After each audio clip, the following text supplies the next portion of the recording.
जिस तरह मैं 2 आदमी बोलता हूँ उसी तरह अल्हम्दुलिल्लाह 2 लाख में बोलता हूँ। मुझे कोई शिकवा नहीं रहता। और मैं कहता हूँ कि जहां पे आपका जलसा कामयाब हो वहां पे मेरी तकरीर करा। आगे पीछे की भी कभी बात नहीं करता हूँ। बताइए असरार भाई कभी की है? आप बहुत मेरे साथ शरीक हुए। वो आपकी मर्जी, आप जो चाहें जैसा चाहें करें। लेकिन एक बात मैं खास तौर से अर्ज करना चाहता हूँ।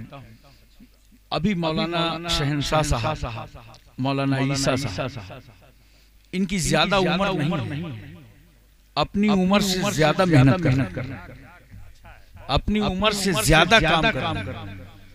तो जो इलाके के बड़े आलिम हैं उनकी जिम्मेदारी है कि इन लोगों को हम किस तरह सपोर्ट करें और इनको कौन से तरीके बताएं कि इनका मदरसा भी कामयाब चले और इनका जलसा भी कामयाब हो। हर आदमी आकर के अल्लाह रसूल की बात करता है, शायर भी करता है, मुकर्रिर भी करता है, लेकिन तरन्नुम लोग ज्यादा पसंद करते हैं। अगर किसी को ज्यादा पैसा मिल जाए तो तकलीफ नहीं होना चाहिए। ये तो अल्लाह की तरफ से जिसको नजर नियाज़ ज्यादा मिल जाए तो तरन्नुम को लोग ज्यादा पसंद करते हैं। हमें मालूम, हमारी लाइन में बर्रे सगीर में कुछ खुतबा हैं जो तरन्नुम से तकरीर करते हैं।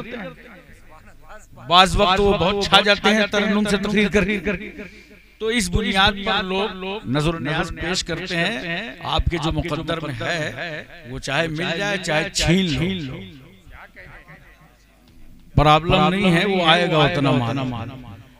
लेकिन इन दोनों की और मौलाना शहनशाह की इलाके के तमाम उलमा की जिम्मेदारी है कि और अच्छे से तरबियत दें। आज 6 बच्चे फारिग हुए हैं, आइंदा 60 बच्चे पढ़कर फारिग होंगे।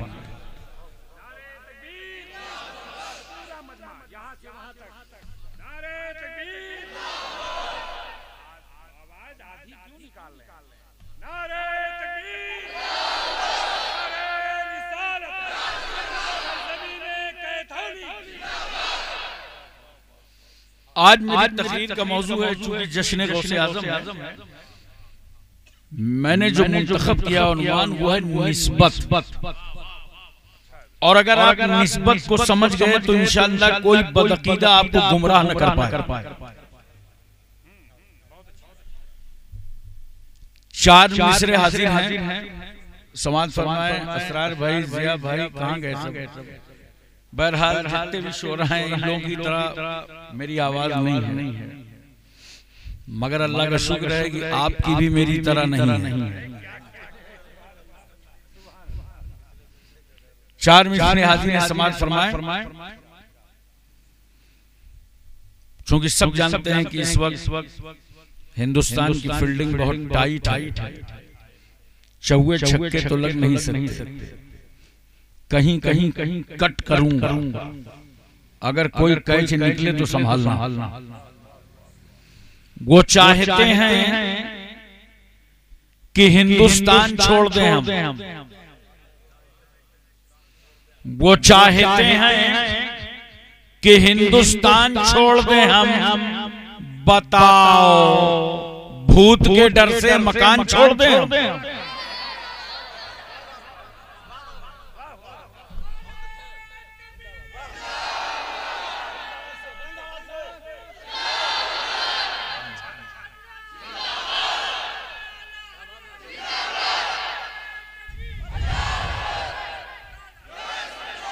वो चाहते हैं कि हिंदुस्तान छोड़ दें हम। बताओ भूत के डर से मकान छोड़ दें हम। अब इस मकाम पे हाथों के आबले देखें, अब इस मकाम पे हाथों के आबले देखें। पहाड़ काट लिया है, चट्टान छोड़ दें। पहाड़ काट लिया है,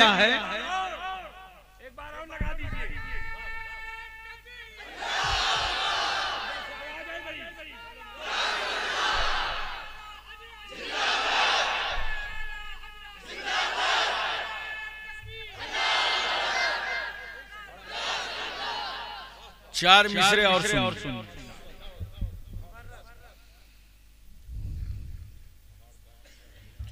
सब कहते यही हैं कि हम इस वतन के वफादार, जो इंतहाई बेवफा हैं वो भी कहते हैं।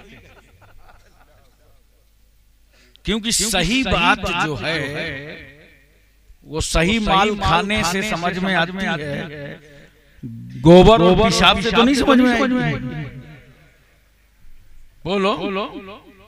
तो बहुत लोग दावा करते हैं कि हम हिंदुस्तान के वफादार हैं।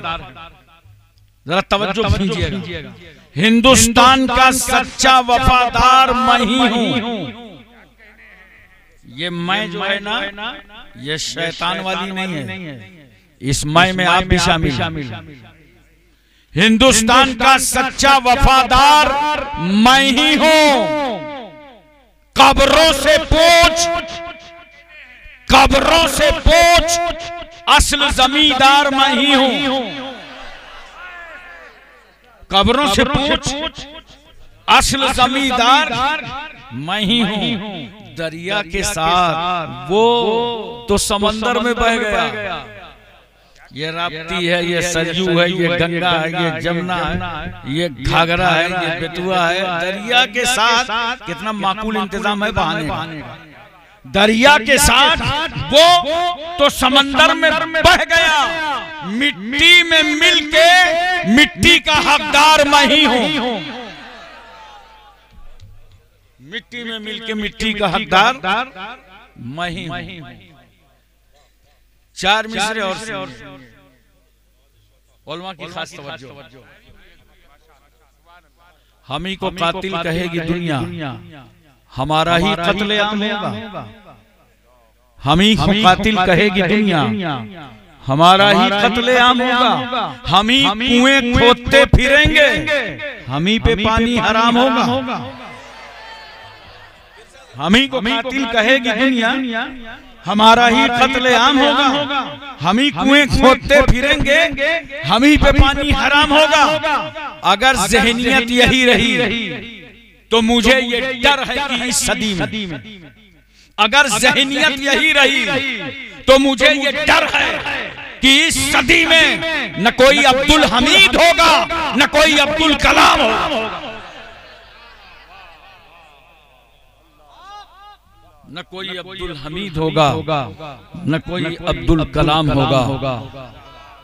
मोहतरम सामीन किराम, आज दस्तार है। बोलो। आज दस्तार है। आपस में कितना प्यार है। ये फजले परवरदिगार है। दुश्मनों पर गर्दो गुबार है। आशिकों के चेहरों में कितना निखार है। आज दस्तार। और एक बात समझ लीजिए, खास तौर से ये तलबा से मैं जा रहा हूं और तकरीबे फहम के लिए अपनी कौम को समझाना चाहता हूं। दस्तार बंदी, अभी अभी आपने देखा तो आप सोच रहे होंगे सर बांध रहे थे कि दस्तार बांध रहे थे। लेकिन आपको मैं समझा दूं, जो आज दारुल अहले सुन्नत से बच्चे पढ़कर फारिग हुए हैं, ये हाफिज हो गए, आलिम हो गए, मगर इनके 10 तार खुले थे। आज उन 10 को उलमा अहले सुन्नत ने बांधा। अब तक ये हाथों से जो चाहते थे पकड़ लेते थे, पैर से जहां जाते थे चले जाते थे, आंख से जो चाहते थे देख लेते थे, दिमाग से जो चाहते थे सोच लेते थे, कान से जो चाहते थे सुन लेते थे। मगर आज उलमाए किराम ने इन 10 तारों को पाबंद कर दिया। क्या है मिल्लत के शहजादों, ए अलीमों, ए हाफिजों, अब पैरों से वहां मत जाना जहां जाने से इस्लाम ने रोका है। हाथ से वो मत पकड़ना जिस पर इस्लाम ने पाबंदी लगाई है। कान से वो मत सुनना जिस पर शरीयत ने कंट्रोल किया है। जुबान से वो मत बोलना जिसको अल्लाह रसूल ने नापसंद किया है। गोया अब तुम्हें अपना सारा काम तबीयत से नहीं करना, मुस्तफा की शरीयत से करना है। और देखो इन बच्चों के दर्जे और मर्तबे, मेरे बेटों और शहजादों, आलिम बनना आसान नहीं है, हाफिज कुरान बनना आसान नहीं है। इस दर्जे को हासिल करने के बाद जानते हो एक मंजिल इनकी और खुलेगी। अगर ये आंख खोलकर मुसल्ले पे खड़े हो जाए तो दुनिया कहेगी नाइबे रसूलुल्लाह है, और अगर आंख बंद करके गोशा नशी हो जाए तो जमाना कहेगा ये तो वलीउल्लाह है। मोहतरम सामीन किराम, इसलिए इस पाकीज़ा और पवित्र महफिल में हम और आप सब शरीक हैं। जलसे का नाम जश्न गौसुल आज़म रखा। आज इस निस्बत को समझने की कोशिश कीजिए। कुरान कहता है वत्तखिज़ू मिन मकाम इब्राहीम मुसल्ला, मकाम इब्राहीम को मुसल्ला बनाओ। ये मकाम इब्राहीम है क्या? एक पत्थर है। क्या है? जोर से बोलो। पत्थर है। अगर पत्थरों की तकदीर देखना है तो शहर मक्का चलो, वहां एक पत्थर वो है जिसके बारे में मेरे आका फरमाते हैं मैं उस पत्थर को पहचानता हूं जो मेरी पैदाइश से पहले मुझ पर सलाम पढ़ा करता था। अरे मोहब्बत से बताओ कैथौली वालों, जब मेरा रसूल सलाम पढ़ने वाले पत्थर को पहचानता है तो सलाम पढ़ने वाले सुन्नियों को कितना पहचानेंगे? एक पत्थर वो है जिसको अल्लाह के रसूल ने चूमा है। और देखो सरकार सल्लल्लाहु अलैहि वसल्लम ने हुसैन को भी चूमा, कभी चूमा कभी सूंघा। जन्नत का फूल समझा सूंघ लिया, आले बतूल समझा चूम लिया। और कुछ लोगों को चूमने से कंफ्यूजन हो गया।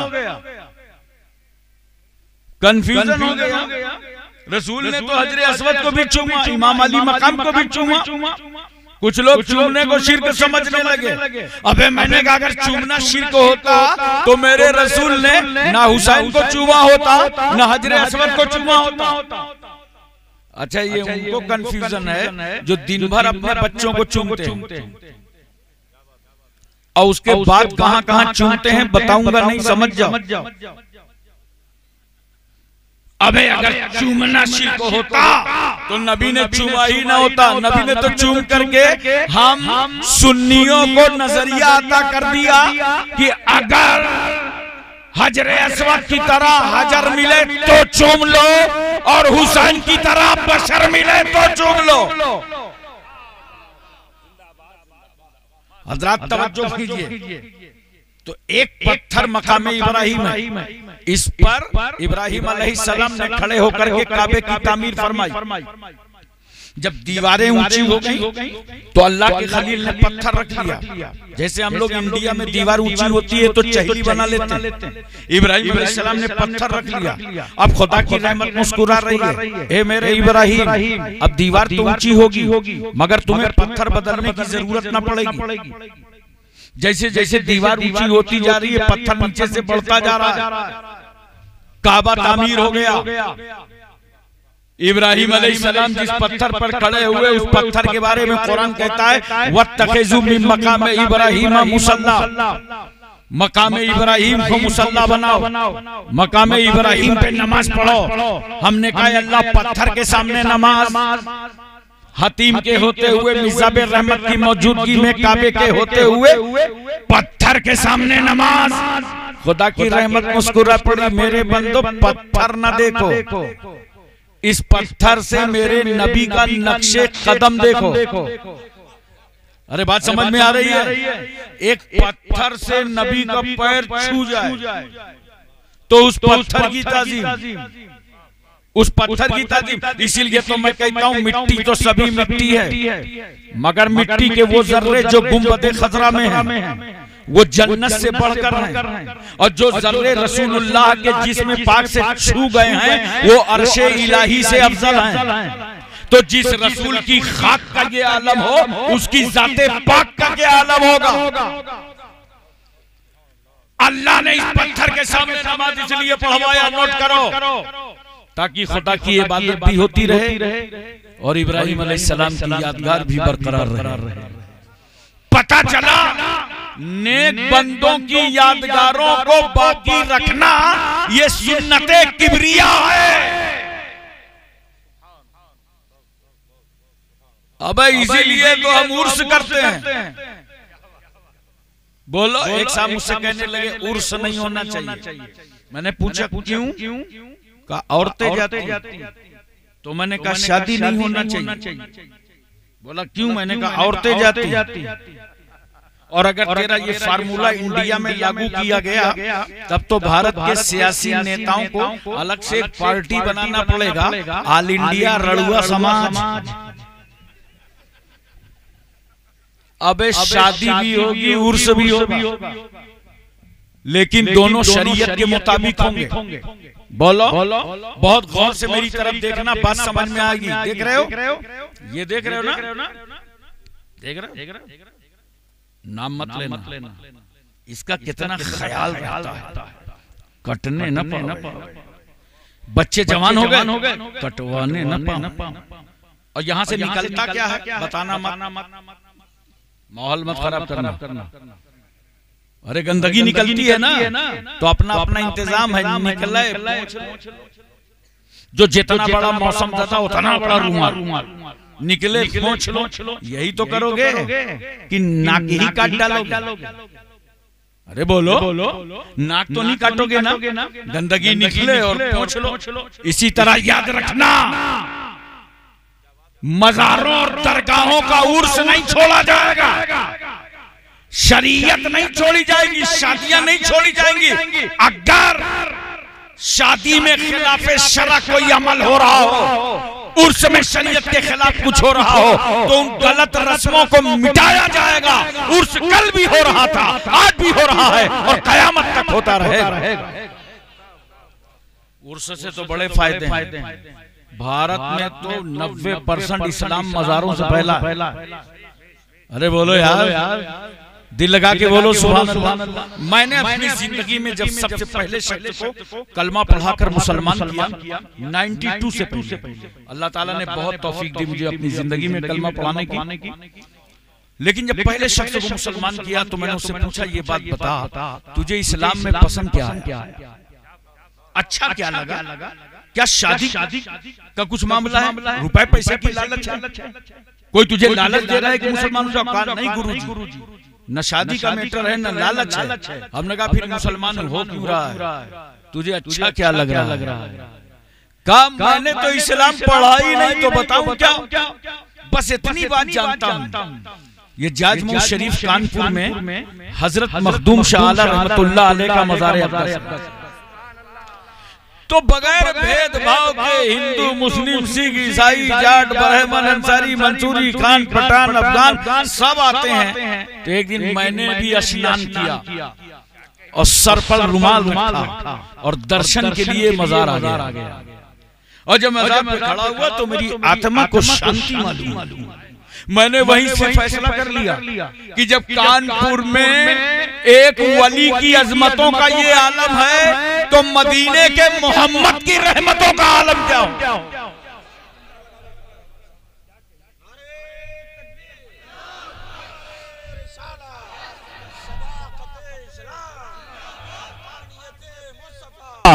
अज़मत मुस्तफा, नारे तकबीर, नारे रिसालत। अब एक बात मुझे बताइए मोहब्बत से, पूरी तवज्जो है ना?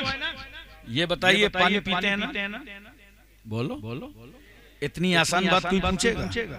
खड़े होके पीते हो कि बैठ के? अबे जलसे में तो झूठ न बोलो।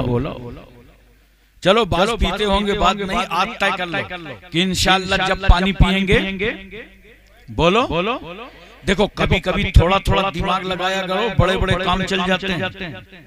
जब पानी पियो तो बैठ के पियो, 3 सांस में पियो। थोड़ा दिमाग लगाओ, जलसे से झोली भर के वापस जाओगे। जूता चप्पल पहनते हो ना, बोलो थोड़ा हाँ करो, बस थोड़ा सा दिमाग लगाओ। जब जूता चप्पल पहना करो तो दाहिना पैर पहले डाल दिया करो, और जब उतारा करो तो बायां पहले निकाला करो। देखो काम भी चल गया और सुन्नत भी अदा हो गई।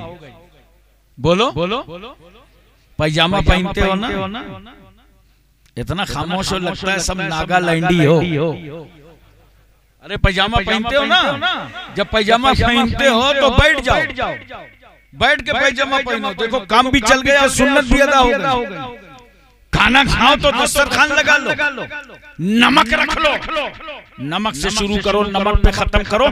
70,000 बीमारियों का इलाज है। और देखो जो दस्तरखान में सबसे कम उम्र हो, पहले उसके हाथ धुलाओ। क्यों? अगर बड़े बड़े लोगों को हाथ धुलाने लगे तो बच्चा बैठे बैठे सोचेगा या अल्लाह जहां ऐसी पर्सनालिटीज हो, खुदा खैर करे, उधर का माल इधर सप्लाई होगा या नहीं, तो बच्चे का दिल टूटेगा। इस्लाम दिल तोड़ने नहीं आया, इस्लाम तो टूटे हुए दिलों को जोड़ने के लिए आया। पहले बच्चे के हाथ धुलाओ, और जब खाने से फारिग हो जाओ तो जो सबसे बुजुर्ग हो, बड़ा हो, उसके हाथ धुला, ताकि उसकी अजमत का परचम भी लहराता नजर आए। मैं आपसे पूछ रहा हूँ मोहब्बत से, बड़ी आसान बात, पानी पीते हो? वादी का, नदी का, चश्मे का, इलाके का, कुएं का, हैंडपैप का, नगर पालिका की टंकी का सारा पानी बैठकर, और अगर हाजी जी आबे जमजम ला के दे दें तो खड़े हो। मैंने कहा यार सारा पानी बैठ करके आबे जमजम खड़े होके, तो आप कहेंगे हजरत इस पानी से एक नबी की एड़ी छू गई है, एक नबी की एड़ी टच हो गई है, इसलिए ताजीमन हम खड़े हो जाते हैं। अच्छा सुन्नियों, तुम आबे जमजम खड़े होके पियो तो मुझे कोई हैरत नहीं है। अब मैं ताज्जुब तो उन लोगों पर है जो नबी के लिए नहीं खड़े होते, पानी के लिए खड़े हो जाते, पानी के लिए खड़े हो जाते। एक पानी नबी की एड़ी से छू जाए, उस पानी की ताज़ीम। आप हज करके वापस आए, दरवाजे भीड़ लगने लगी। हिंदुस्तान मोहब्बतों का मुल्क है। हमारे यहाँ मुसलमान भी आते हैं, गैर मुस्लिम भी आते हैं, और कहते हैं फौला साहब पश्चिम गए हुए थे, चलिए उनसे मुलाकात कर लें। अब आपने क्या कहा अपने बच्चों से? हज कमेटी ने 5 लीटर पानी अलाउ किया था, इतने में होगा क्या? मजमा ज्यादा है, हैंडपैप का पानी लाओ, कुएं का लाओ, एक ड्रम बनाओ, ड्रम में 5 लीटर मिला दो। अब 5 लीटर को एक ड्रम बना दिया गया, जो आता जा रहा है खड़े होके पीता जा रहा है। मैंने कहा कैथौली वालों, आबे जमजम को खड़े होके पीते तो बात समझ में आती, ये कैथौली वाले पानी के लिए क्यों खड़े हो गए? तो आप कहेंगे हजरत हमारे गांव वाला पानी मक्के वाले पानी से मिल गया। बोलो पूरी तवज्जो है। देखो और आसान कर दूं, वजू करते हो ना? अरे नमाज पढ़ोगे तब ना वजू करोगे? अरे पढ़ो नमाज। हमें यही तो अफसोस है, जिन पर नमाज फर्ज है वो पढ़ते नहीं, और जिन पे फर्ज नहीं है वो पढ़वाने निकले। पढ़ो सुन्नियों नमाज। अब तो गांव सिस्टम बदला माशाअल्लाह। कैथौली में भी पाइप लगे हुए हैं वजू के लिए, और गांव चले जाओ। बाकी पहले क्या था? लोटा बदना, और जैसे ही वजू किया, वजू करने के बाद लोटा में जितना पानी बचा क्या करते थे चाचा? जोर बोलो। खड़े होकर पी लेते थे। मैंने कहा यार ये बताओ खड़े होकर इसे क्यों पीते हो? तो आप कहेंगे ये वजू का है। और देखो मैं आपकी और अक्लें खोल देता हूँ, ये वजू का थोड़ी है। तवज्जो चाहता हूँ, जिस पानी के लिए आप खड़े हुए ना, ये वजू का कहाँ है? ये तो बचा हुआ है। जो वजू वाला था ना, हाथ धोया कंट्रोल से बाहर, चेहरा धोया कब्जे से बाहर, पैर धोया तुम्हारी गिरफ्त से बाहर, तो जिससे वजू किया वो तो बह गया, और जो बचा है उससे वजू किया ही नहीं। अगर इससे वजू किया होता तो ये भी बह गया होता। इसके लिए क्यों खड़े हुए? तो आप कहेंगे हजरत ये जो बचा हुआ है ना, ये वजू वाले पानी से छू गया। तवज्जो कीजिए, इसलिए हम इस पानी की ताजीम करते हैं। बस यहीं से समझ में आ गया, एक पानी नबी की एड़ी से छू जाए, निस्बत हो जाए, ताल्लुक हो जाए, उस पानी की ताजीम, एक पानी हमारे गांव और घर के पानी से छू जाए, हमारे घरेलू पानी की ताजीम, एक पानी वजू के पानी से मिल जाए, उस पानी की ताजीम। अरे सुनो, इसीलिए हम ताजीम करते हैं पीराने पीर, दस्तगीर, रोशन ज़मीर, पुरतनवीर, बातासीर, जिनके कदमों में हम गरीबों की तकदीर शेख मोहिउद्दीन अब्दुल कादिर जिलानी अल मारूफ सरकार गौसे आज़म। इसलिए कि गौसे आज़म का सीना इश्क़े खुदा का गंजीना है और मोहब्बत रसूल का मदीना है। हजरात एक बात मुझे और मोहब्बत के साथ बताइए, बोलो पूरी तवज्जो है, ज़हन हाजिर है। अगर आप समझ लेंगे तो मैं वाकई समझूंगा कि जलसे में बहुत समझदार लोग थे, मेरी बड़ी बारीक बातें समझ गए और आपके इस्लाह और सुन्नियत के लिए वो बहुत काफी होंगी। आप उन्हें साल याद रखेंगे, दूसरों को बताएंगे, दूसरों को समझाएंगे। अब मुझे एक बात बताओ, हम और आप जिस पानी से वजू करते हैं, जानते हो वो पानी दो गंदगियों को धुल देता है। आज़ाए वजू पे जो जाहिरी गंदगी थी उसकी धुलाई, और जो आपने गुनाहे सगीरा किया, और जैसे ही हाथ धुला गुनाहे सगीरा धुलने लगे। बोलो सुभान अल्लाह। अरे अभी नमाज नहीं पढ़ा, वजू शुरू किया है और गुनाहे सगीरा धुलने लगे। और सुनो, दो गंदगियों को ये पानी धुलता है, जो आज़ा पर गंदगी थी उसकी धुलाई, गुनाहे सगीरा की धुलाई। लिहाजा अब इस पानी को दोबारा इस्तेमाल मत करना, समझ गए? अब इसे इस्तेमाल मत करना। ये उलमा बैठे, पूछो ये पानी का दोबारा इस्तेमाल करना, ये पानी नजीस है, अब इसको मत इस्तेमाल करना वरना मिर्गी जैसी बीमारी का खतरा है। एक बार इस पानी से वजू कर लो तो याद रखना दोबारा उस पानी का इस्तेमाल करना मत, वरना मिर्गी जैसी बीमारी का खतरा है। ये हमारे तुम्हारे वजू का पानी है कि अगर दोबारा इस्तेमाल करो तो बीमारी पैदा हो जाए। लेकिन अगर वजू कर रहे हो मुस्तफा जाने रहमत, अगर वजू कर रहे हो रहमतुल लिल आलमीन, अगर वजू कर रहा हो अल्लाह का पैगंबर, अगर वजू कर रहा हो अल्लाह का हबीब, तो सहाबा दौड़ पड़ते हैं और हथेली पे हथेली, हथेली पे हथेली, हथेली पे हथेली, और नबी के वजू का पानी जमीन पर गिरने नहीं देते। और जिस सहाबी को पानी नहीं मिलता था वो दूसरे सहाबी से कहते थे, लाओ अपना खाली हाथ मेरे हाथ में रख दो। जाहिर की बात है सहाबी ने कहा होगा पानी नहीं है, तो उन्होंने कहा पानी नहीं है, मगर इस हथेली से नबी के वजू का पानी छू गया।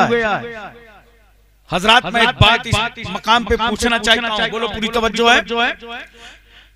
हम वजू करें तो हमारे वजू का पानी इस्तेमाल करो तो बीमारी, और नबी वजू करें तो उस पानी को सहाबा तबर्रुक बना ले, इसलिए कि वो पानी शिफा।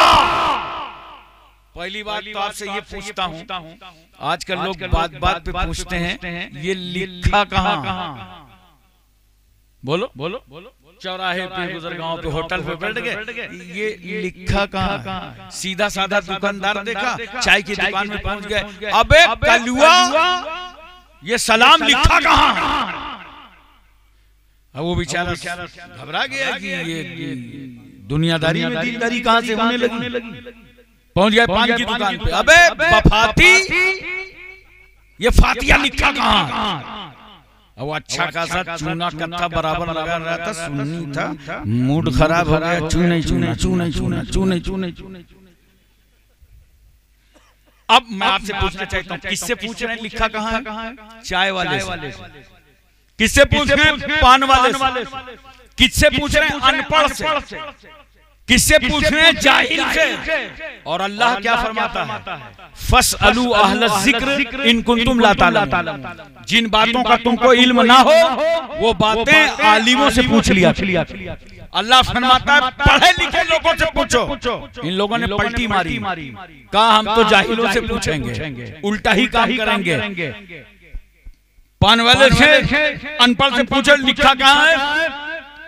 अबे बहुत हिम्मत है, बहुत ताकत है, बहुत पढ़े लिखे हो, सहाबा को मानने का बहुत दावा करते हो, तो मैं तुम्हें चैलेंज करता हूं, चल सहाबा से पूछ कि रसूलुल्लाह के सहाबा जब नबी वजू कर रहे थे तो नबी के वजू का पानी आप जमीन पर गिरने नहीं दे रहे थे। ये लिखा कहाँ? ये लिखा कहाँ? हाई हिम्मत पूछने की, चल पूछ, लेकिन नादान तू नहीं पूछेगा। हम अहले निस्बत हैं, अहले मोहब्बत हैं, हम अहले सुन्नत हैं। हम पूछ सकते हैं, ऐ इज्जत माफ सहाबा, ऐ रिफत माफ सहाबा, तकद्दुस माफ सहाबा, इस्मत माफ सहाबा, आपके कदमों पर हमारे माँ बाप कुर्बान। ये तो बताइए, जब सरकार वजू कर रहे थे तो आप नबी के वजू का पानी जमीन पर गिरने नहीं दे रहे थे। ये लिखा कहाँ? तो सहाबा का इश्क बोलेगा नादान। ये हमारे इश्क की किताब में लिखा है कि हम अदाए आशिकाना दिखाते जाएं और मुस्तफा खामोश होकर उसे साबित फरमाते चले जाएं। मोहतरम सामीन किराम, अब यहीं से बताओ, हमारे वजू का पानी नबी के वजू के पानी के बराबर नहीं है। अबे जब उम्मती के वजू का पानी नबी के वजू के पानी के बराबर नहीं है तो कोई उम्मती कैसे नबी के बराबर हो सकता है? बोलो। आजकल हर टेढ़ा जबरदस्ती मैं नबी की तरह, काला कलूटा मैं नबी की तरह। अबे ये बात अपनी बीवी से बोल के देख, मैं तेरी तरह, तो इतने मारेगी कि गिनेगी भी नहीं। अच्छा, पहले की औरतें शौहरों की बहुत फरमाबरदार होती। देखो कह रहा है 12 साल की उम्र है, 80 साल की खबर दे रहा। सुना होगा अगल बगल। बाकी औरतें शौहरों की बहुत फरमाबरदार होती थी, मगर अब ये पोस्ट ट्रांसफर हो गई। अब मर्द खुद ही फरमाबरदारी करने लगे। लेकिन अगर आज भी कोई खतीबे, आज भी कोई कनीजे फातिमा मिल जाए और शौहर की खिदमत करने लगे तो दाहिने तरफ कपड़े धुलेगी तो बाएं तरफ मुंह करेगी, इतनी बदबू। ये तुम्हारे कपड़ों का हाल है। तुम्हारी बीवी न बर्दाश्त कर सके, मगर शान देखो मुस्तफा जाने रहमत की कि अगर नबी के जिस्म पाक का पसीना दुल्हन को मिल जाए तो दुल्हन कहती है अब अतर की जरूरत नहीं है, अब तो खानदान महक जाएगा, नस्लें महक जाएंगी, औलादें महक जाएंगी। मेरे सरकार सल्लल्लाहु अलैहि वसल्लम जिन गलियों से गुजर जाएं, सहाबा कहते हैं रास्ता पूछने की जरूरत नहीं है, चले चलो, रास्ते की खुशबू बता रही है। अल्लाह का रसूल यहीं से गुजरा है, अल्लाह का पैगंबर यहीं से गुजरा है, अल्लाह का हबीब यहीं से गुजरा है। दोस्तों, हर माहौल पर अपने नबी को आइडियल बनाओ। बोलो मोहब्बत से, अपने नबी को आइडियल बनाओ। आज क्या हो गया समाज में? ये जलसे क्यों किए जाते हैं? ताकि तुम्हारे ईमान की भी इस्लाह हो, अमाल की भी इस्लाह हो। आज क्या हो गया? माहौल कितना बदल गया। जिन्हें आइडियल बनाना था अपने रसूल को, वो आइडियल बनाने लगे बंबई के अदाकारों को। देखो हमारे नौजवानों को फटी हुई पैंट पहन रहा है, देख रहे हो, और ऐसी टाइट जींस, पता नहीं चलता है कि इसने जींस को पहना है कि जींस ने इसको पहना। और तहारत में बहुत दुश्वारी होती है पेशाब करने में। जो ऐसे लोग कपड़े पहनते हैं, याद रखना कम से कम 50 ग्राम पेशाब तो साथ में रहता ही है। और सरकार सल्लल्लाहु अलैहि वसल्लम क्या फरमाते हैं? इस्तंज़िहु अनिल बौल फ़इन्नहु आमतु अज़ाबिल क़ब्र मिन्हु। आए लोगों, बचो पेशाब की छींटों से, आम तौर से कब्र का अजाब इसी से आता है। बोलो। मैं आपके जिन्स की मुखालफत नहीं करता, बताऊंगा कपड़े कैसे पहनना चाहिए। कपड़े ऐसे पहनो तहारत में आसानी हो, कपड़े ऐसे पहनो इबादत में आसानी, दोनों कामों में आसानी। मैं भिंडी बाजार से आ रहा था, साइड में मेरी गाड़ी खड़ी, एक छोटा बच्चा आया, बोला हजरत कुरला जा रहा है। मैंने कहा तो बोला मैं भी चलूं। मैंने कहा चल भाई, जगह खाली है। बैठ गया। मैंने कहा कहाँ गया था? रमजान का जमाना था। कहने लगे वो शॉपिंग करने गया था, ईद के कपड़े खरीदने। मेरे पास टाइम बहुत था गाड़ी में, मैंने कहा खरीद ला? बोला जी। मैंने कहा जरा देखें। बच्चे जो होते हैं ना वो कपड़ा देखने दिखाने से खुश बहुत होते, और हमेशा अपने मोमिन की, बच्चों की, छोटों की खुशी हासिल किया। तवज्जो। तो मैंने उसके कपड़े ले लिए। जब चेक करने लगा तो सामने जीन्स थी, वो सामने ही फटी हुई नजर आ गई। अबे मैंने कहा तू ठग गया।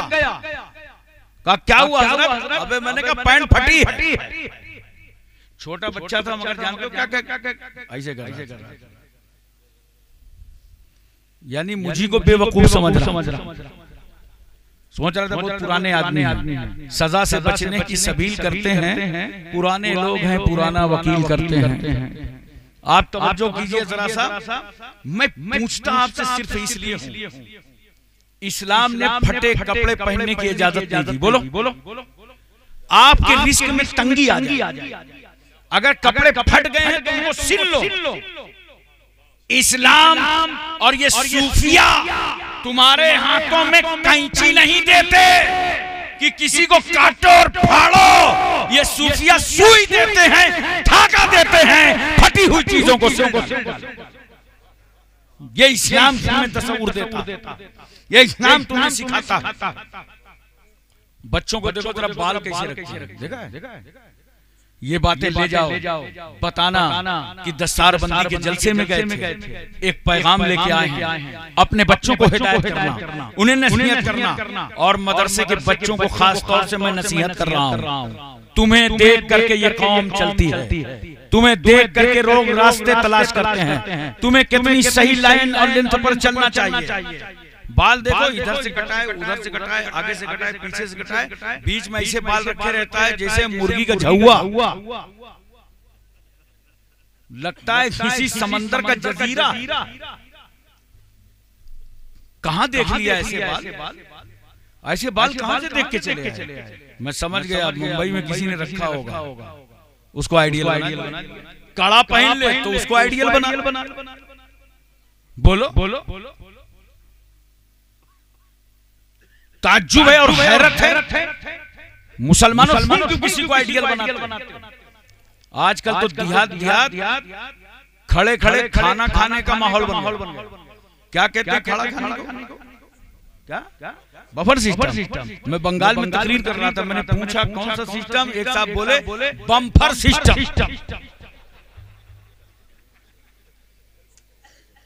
अब देखो खाना लगा हुआ, भीड़ लगी हुई है और दौड़े जा रहे हैं, और जा करके पता नहीं दोबारा मौका मिलेगी नहीं, गोटी पे बोटी, प्लास्टिक की पलेटियां टेढ़ियाए जा रही, सालन नीचे गिरा जा रहा है, मगर जनाब बाज नहीं आ रहे, खाना जाय कर रहे हैं।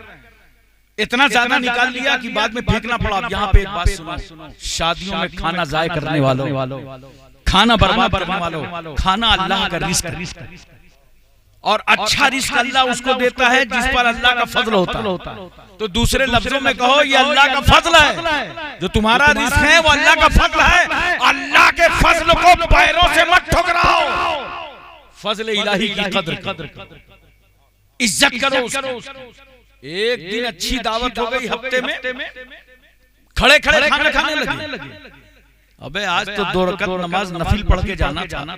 या अल्लाह व्यवस्था अच्छी है, तेरा शुक्र है, लेकिन नहीं, सुन्नतों का मजाक बना के। और फिर ऐसे कहोगे कि मौलाना लोग मुर्गा बहुत खाते हैं। और याद रखना वही बोलता है मुर्गा बहुत खाते हैं जो कभी दावत देता नहीं। तहकीक कर लेना कभी भी मेरी बात को। ये वही बोलेगा मोहल्ले में या गांव में कि मौलाना लोग मुर्गा बहुत खाते हैं जो कभी दावत। लेकिन अकल तो लगाओ, अगर ये मुर्गा खाते भी हैं तो कहाँ खाते हैं? अबे तुम्हारे ही दस्तरखान पे तो खाते हैं। बोलो। लेकिन अगर इनकी तरह रोज मुर्गा खाना है ना, तो तुमको मैं आइडिया बता देता हूँ। पढ़ो नमाज़े पंजगाना, पाबंदी से पढ़ो नमाज, असर बाद फजर बाद पढ़ो तस्बीह फातिमा, अल्लाह तुम्हारा रिस्क वसी फरमाता। तो मेरे दोस्तों बुजुर्गों में कहना यह चाहिए और बताना यह चाहिए कि नौजवानों, तुम अपनी आकीबत मत खराब करो। बाल कैसे रखना चाहिए सुन लो। 3 तरीके के बाल, या तो कसर करा दो बाल, बिल्कुल बारीक करा दो, और या तो ताबदोश या ताबगोश, या तो ये शाने तक बाल रखो, और या तो कान की लौ तक बाल रखो। 3 तरीके के बाल रखो। याद रखना, लिबास इस्लामी पहनो, जिसमें तुम्हें इबादत में तहारत में आसानी हो, वो लिबास पहनो। सुन्नत के मुताबिक खाना खाओ। मुसलमानों, नौजवानों, तुम क्यों किसी दूसरे को अपना आइडियल बना रहे हो? अरे वो लोग अपना आइडियल मुंबई के अदाकारों को बनाएं जिनके पास कोई आइडियल ना हो। वो फिल्मी स्टारों को आइडियल बनाएं जिनके पास कोई आइडियल ना हो। हमारे आइडियल हादी अकबर जनाबे मोहम्मदुर रसूलुल्लाह है। हमारे तो आइडियल सैयदना सिद्दीक़ अकबर हैं, फारूक आज़म हैं, उस्मान गनी हैं, मौला अली हैं, हजरत साद हैं, सईद हैं, Talha, Zubair, Ammar, Buzar, Khalid bin Walid, Abu Ubaida bin Jarrah, Abdur Rahman bin Auf, Suhaib Rumi, Salman Farsi, Bilal Habshi, Hazrat Anas, Abu Huraira, Abu दरदा, Amir Hamza. अरे सुनो, हमारे आइडियल इमाम हसन मुश्तबा है। जरूरत पड़े तो जहर पीकर दीन बचाओ। हमारे आइडियल इमाम हुसैन है। जरूरत आ जाए तो सर कटा के दीन बचाओ। हमारे आइडियल गौसे आज़म, ख्वाजा गरीब नवाज, आशाए नक्शबंद, मौलाए सोहरवर्द हैं, कुतुबुद्दीन बख्तियार काकी, महबूबे इलाही, साबिर कलियरी, जिंदा शाह मदार, वारिसे देवा, मखदूमे के चौचा, मखदूमे जाजमऊ, नसीरुद्दीन चिराग देहलवी, शाह जमालुल्लाह रामपुरी, मुनव्वर अली शाह इलाहाबादी, शरफुद्दीन याहया मुनैरी, अलाउल हक पढ़वी, अखी सिराजुद्दीन, मखदूमे माहिम, बाबा बहाउद्दीन, बाबा ताजुद्दीन, मखदूम शाह मीना, सैयद सालार मसूद काजी, सरकार महरेरा। हमारे आइडियल मुजद्दिदे अल्फसानी हैं। हमारे आइडियल इमाम अहले सुन्नत, मुजद्दिदे इस्लाम, इमाम अहमद रजा खान, आला हजरत फाजिले बरेलवी। और आला हजरत तो ऐसे आइडियल हैं, जरा तवज्जो कीजिएगा। ऐसे आइडियल हैं हमारे कि हमने बहुत किताबें पढ़ी, बहुत मुताला किया है, लेकिन कभी कभी होता क्या है, दिमाग मान जाता है, दिल मुतमईन नहीं होता। और कभी दिल मुतमईन हो जाता है, दिमाग चलता रहता है। लेकिन आला हजरत फाजिले बरेलवी की अज़मतों को लाखों सलाम। जब उनकी तहकीक पढ़ो तो उसे दिल भी कबूल करता है, उसे दिमाग भी कबूल करता है। गोया दिल और दिमाग दोनों मुकल्लिदे इमाम अहमद रजा है। अब मसलन चाहे हजरत अबू तालिब के ईमान का मसला हो, चाहे हजरत अमीर माविया की सहाबियत का मसला हो, चाहे यजीद जैसे पलीद की बात हो, जो आला हजरत तहकीक करते हैं हम सुन्नियों का, उसे दिल भी मान लेता है और दिमाग भी मान लेता।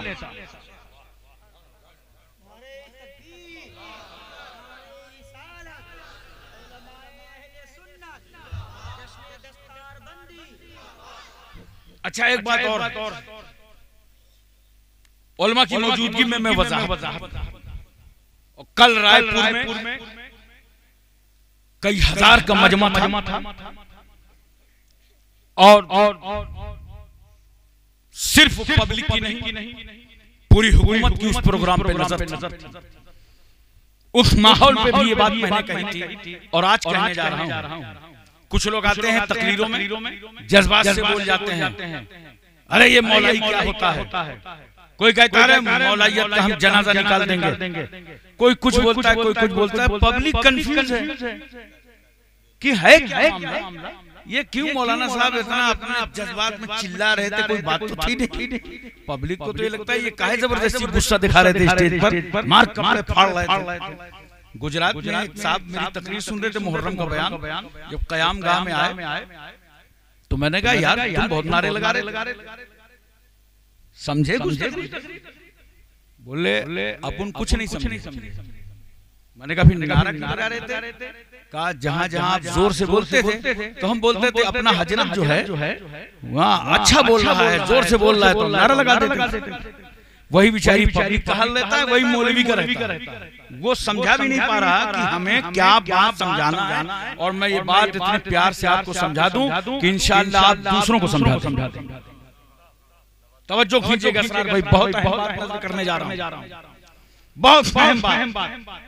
सवाल ये है मौलाई कौन है? तो सुनो, गदीर खून के मौके पर मेरे आका सल्लल्लाहु अलैहि वसल्लम ने फरमाया था, मन कुंतु मौला हो फअलियुन मौला, जिसका मैं मौला हूं उसके अली मौला। बोलो मोहब्बत से सुभान अल्लाह। जिसका मैं मौला उसके अली मौला। नबी ने किससे कहा? सहाबा से। ए सहाबा मैं तुम्हारा मौला हूं, अली भी तुम्हारे मौला। सहाबा ने सरे तस्लीम खम कर दिया। हाँ या रसूल अल्लाह, अली मुबारक हो आप मौला हैं, अली मुबारक हो आप हमारे मौला। तवज्जो कीजिए, आप 1450 साल गुजर गए। आज के माहौल में नोट कर लो कि जब अल्लाह के रसूल हमारे मौला, बोलो सुभान अल्लाह, तो अली भी मौला, अली भी मौला। गोया हम सब मौला ही हैं। अरे यार बोलो जोर से, अब नारा लगाओ ना। जो नारा लगाने की जगह वो नहीं लगा। हम सब मौलाई हैं। और बढ़ के अर्ज कर रहा हूं, हर सुन्नी मौलाई है, हर सुन्नी मौलाई है। क्योंकि जो सुन्नी होगा वो रसूलुल्लाह को मौला मानेगा, जो सुन्नी होगा वो मुश्किल कुशा शेर खुदा को मौला मानेगा। अब और आगे सुन लो, जो सुन्नी अपने आप को मौला ना माने वो सुन्नी ही नहीं है। सुन्नी वही होगा, वो मौलाई भी होगा, सुन्नी भी होगा। मगर अब दूसरे पहलू पे आ जाओ। बात यहीं तक खत्म नहीं होती, बात यहाँ आके मुकम्मल होगी।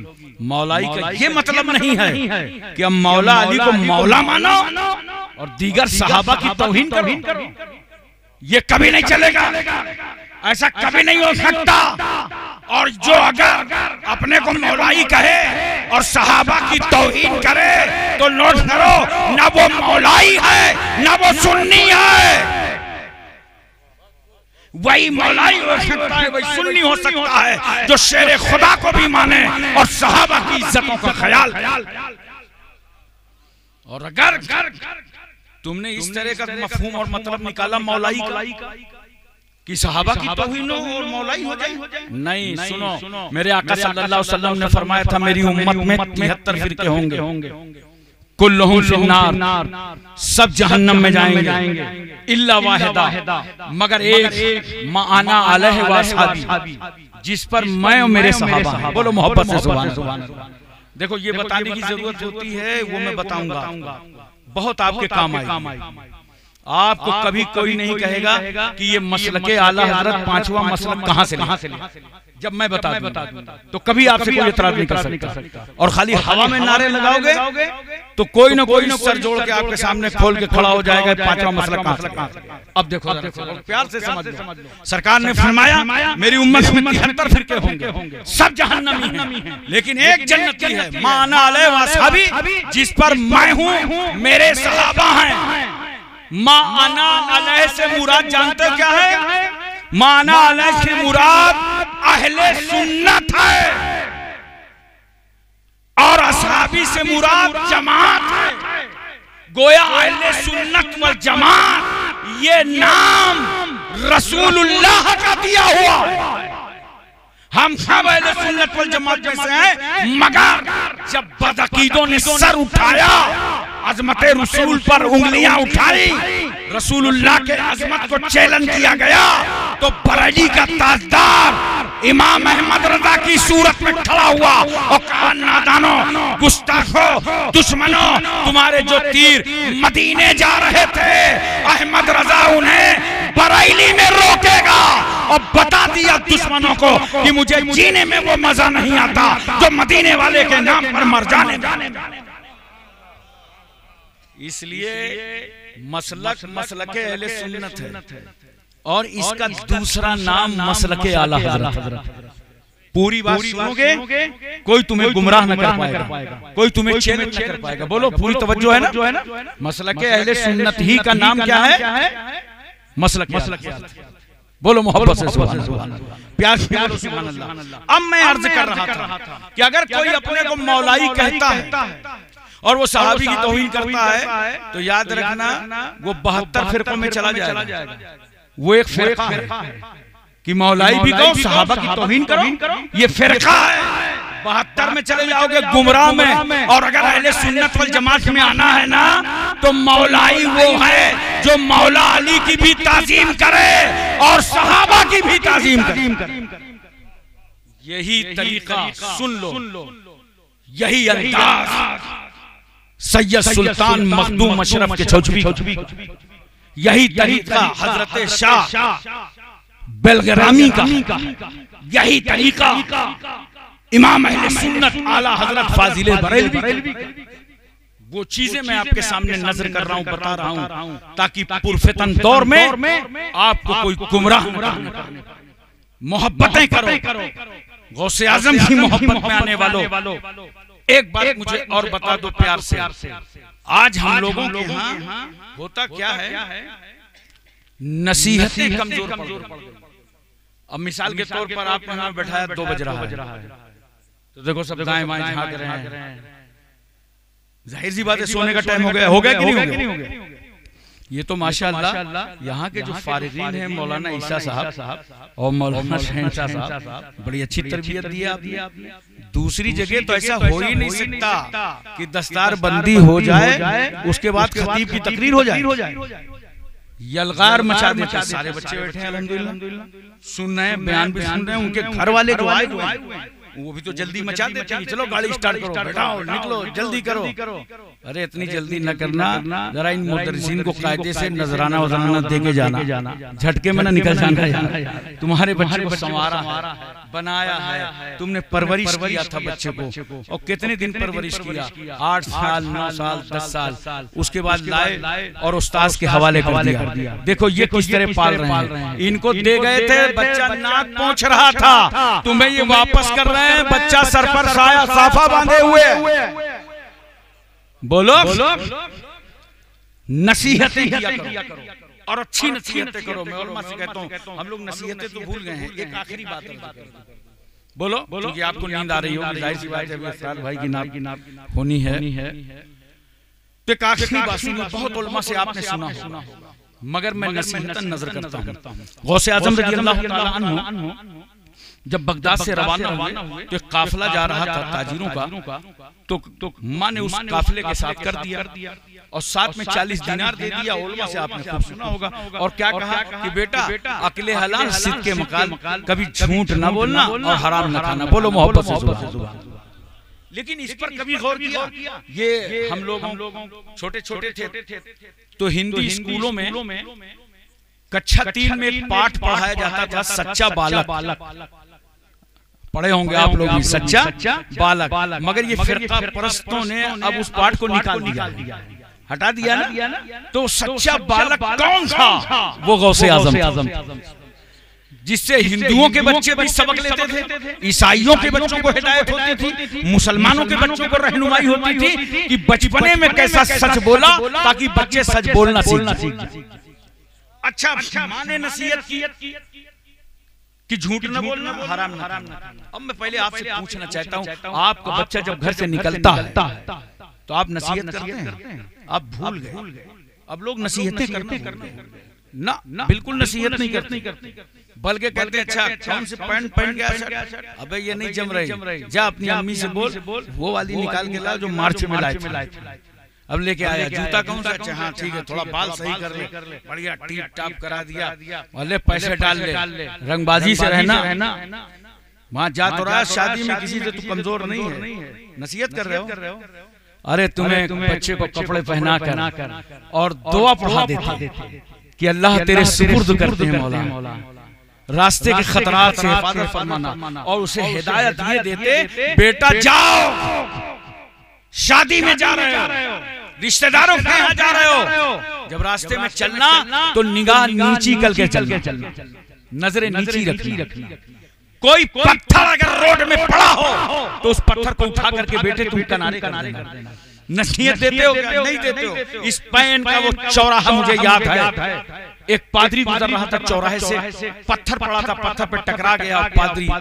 पादरी ने देखा कि एक शख्स मर गया टकरा के, भीड़ लग गई, मजमा लग गया। तो पादरी ने पूछा ये मजमा किस लिए लगा है? लोगों ने बताया कि एक 80 साल का बूढ़ा आदमी यहाँ से निकल रहा था, पत्थर में टकराया, गशी तारी हुई, मर गया, हादसाती मौत है इसलिए भीड़ लग गई। उसने कहा चलो मरने वाले को मैं भी देख लूं। पादरी लाश पर पहुंचा तो रोने लगा। लोगों ने पूछा क्यों रो रहे हो, क्या रिश्तेदार है? कहा नहीं कोई रिश्तेदार नहीं है, सिर्फ इसलिए रो रहा हूं कि मरने वाले तू पत्थर से टकरा के मर गया।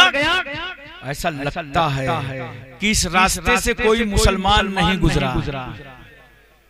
लोगों ने पूछा मुसलमान गुजरा होता तो क्या मलकुल मौत का रास्ता रोक लेता? क्या मलकुल मौत का रास्ता तो ना रोकता, मगर बीच रास्ते में जो पत्थर पड़ा था अगर मुसलमान निकला होता तो उसे उठा के वो किनारे कर देता।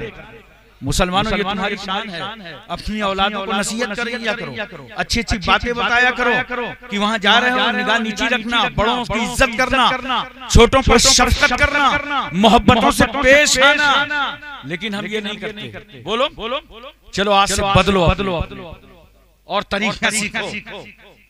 पुरानी चीजें बहुत सारी हमने छोड़ दी, बरकत कम हो गई। देखो पहले जब सब्जी खरीदने जाते थे ना, लहसुन प्याज धनिया मिर्चा सब खरीदा, उसको पेमेंट किया, सब्जी वाले ने पैसा ले लिया, आपने झोला ले लिया। जब चलने लगे तो सब्जी वाला क्या कहता है, भैया रुको, तो थोड़ी सी धनिया और मिर्चा लेके अलग से यूं डालता था तो आप कितना खुश होते थे। अबे यार सारा सामान भी एक नंबर का दिया, माशाल्लाह अपनी तरफ से धनिया और मिर्चा दे दिया, रुपया 2 रुपया का सामान, लेकिन आपका दिल खुश हो जाता था। और सब्जी वाले को मालूम था कि कस्टमर को खुश रखो अल्लाह खुश हो जाएगा। कोई अच्छी चीज घर में फटती थी तो क्या करते? जाओ भाई पड़ोस में जाओ, एक प्याला खीर दिया हो, सालन दिया हो। अब क्या बच्चों से कहते हैं पंखा बंद करो, बाहर खुशबू न जाने पावे। पहले इंतजार करते थे कि मेहमान आ जाए तो खाना खाएं, अब इंतजार करते हो कि मेहमान चला जाए तो खाना। और नहीं तो बम्बई चले जाओ ना, तुमको चाय पिला के जान ले लेगा। 10-10 मिनट में लाओ एक कटिंग, लाओ पानी कम चाय। जब तक तुम छक नहीं जाओगे खाना नहीं खिलाएगा, चाय बराबर पिला ताकि जल्दी से निकल लो, आगे बढ़ जाओ। मैं कहता हूं बदलो अपने आप को। दूध लेने जाते थे तो जब दूध नाप देता था तो थोड़ा सा दूध वो बोलो ऊपर से डाल देता था तो आप बहुत खुश होते थे, यार अच्छा आदमी है, देखा दूध तो दिया जो देना था, थोड़ा सा ज्यादा भी दे दिया। ये रस्में, ये आपस की मोहब्बतें, इनको वापस लाओ मुसलमान। अपने औलाद को नसीहत करना, घर से निकलो माँ बाप का चेहरा देख करके निकलो, उनसे दुआएं लेकर के निकलो, कहीं ठोकर नहीं लगेगी। अगर माँ बाप से दुआ लेके निकले, हाँ दुआ लेते हो खाली बीवी की, वो अकेले दुआ बीवी की लग नहीं पाती जब तक माँ बाप की दुआ साथ में ना। बोलो तवज्जो कीजिए। तो गौसे आजम रज़ियल्लाहु ताला ने क्या नसीहत किया था? माने झूठ न बोलना, हराम न खाना। रास्ते में डकैती पड़ गई, माल लूट गया। एक ने आके पूछा गौसे आजम से आपके पास क्या है? आपने फरमाया 40 दीनार। उसने सरदार को खबर दी, सरदार ने कहा भाई झूठ बोल जाते, वापस हो जाते, आपका माल चला जाता। गौसे आजम ने क्या फरमाया था वो सुनो। आप फरमाते हैं कि सुनो, अगर झूठ बोल के मैं ये माल वापस लेके चला जाता तो मुझे तो अपनी माँ को हिसाब देना। तो माँ कहती बेटा झूठ बोल के वापस ले आए तो मैं अपनी माँ को क्या हिसाब देता? सरदार की आंखों में आंसू आ गए, वो रो पड़ा। कहा साथियों, जिसे माँ को हिसाब देना हो वो झूठ न बोल सका। हमें तो अपने परवरदिगारे आलम को हिसाब देना, अपने रब को हिसाब देना है। मैं तौबा जाओ मेरे से जुदा हो जाओ। साथियों ने कहा सरदार जी डकैती करना हुआ, चोरी करना हुआ, आवारागर्दी करना हुआ तो सरदार आप, और जन्नत में जाना हुआ तो आप अकेले, ऐसा नहीं चलेगा। हम सब तौबा कर, सबने तौबा कर लिया। अब बताओ एक सच्चाई का फायदा कितना बड़ा मिला कि सारे डाकुओं ने तौबा कर, और जिसने लूटा हुआ माल था वो सारा माल वापस। मुसलमानों दो बातें रखो बचपन से अपनी औलाद में, हमेशा हलाल खिलाओ और सच बुलाओ। वही लड़के तुम्हारी गोद के पले हुए इंशाअल्लाह अल्लाह के वली बनेंगे, वही हाफिज़ कुरान बनेंगे, वही आलिम दीन बनेंगे, वही जुबान से दुआ करेंगे तो अल्लाह उनकी दुआओं को कबूल फरमा। अल्लाह की बारगाह में दुआ है परवरदिगार आलम हमको और आपको सबको इल्म अमल की तौफीक रफीक अता फरमाए। व आखिर दावाना अनिल हम्दुलिल्लाहि रब्बिल आलमीन। अस्सलाम।